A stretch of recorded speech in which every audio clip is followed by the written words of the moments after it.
Okay, Claire and Dan, this is further to the main interview, which we try and keep the shelf life long. This one is talking about the forthcoming season. Now, I'm sure you're very excited about it already, and people would be keen to know if there's any from your yard that they should be keeping an eye on.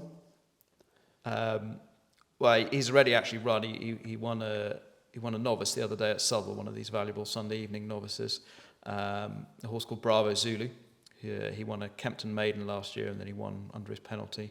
And he's a horse on our data that looks like he could be,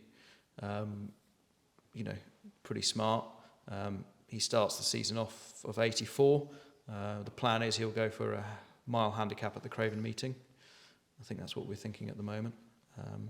And we'll go from there. And he could develop into a sort of, I think eventually he'll be a 10 furlong horse.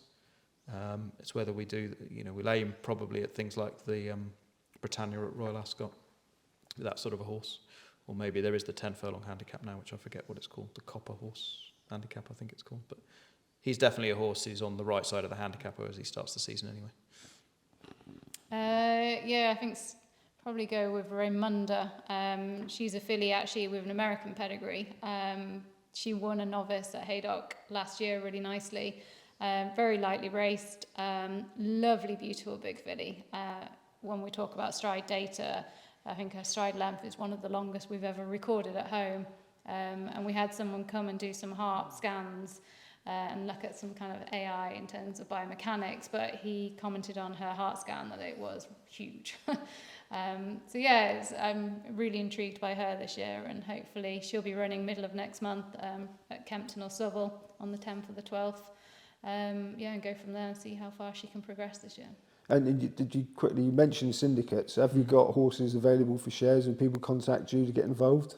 Yeah. We've got what have we got at the moment? We've got a couple of 2-year-olds, a horse we bought at Tassels Island. Actually, both of them we bought Tassels Island. We bought 2 colts from that sale last year. They both won. One of them was Bravo Zulu, and the other one was a horse called Crimson Spirit, who won a valuable novice at Epsom.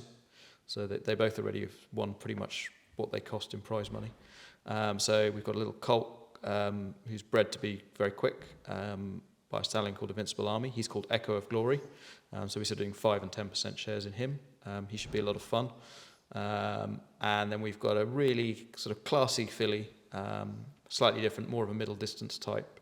The Dam got black type. She was placed in a couple of the Oaks trials. She won as a 2-year-old and then kind of progressed as a 3-year-old, and I think this filly would be in the same. She's by a stallion called Study of Man, who had his first runners last year and had a Group 2 winner from his first crop. Deep Impact is the sire of him, so it's that sort of Japanese line that's doing so well. There's not much of that line in Europe, so quite interesting to see how he goes as a stallion, because again he was a French Derby winner, so you'd expect his horses to improve as 3-year-olds.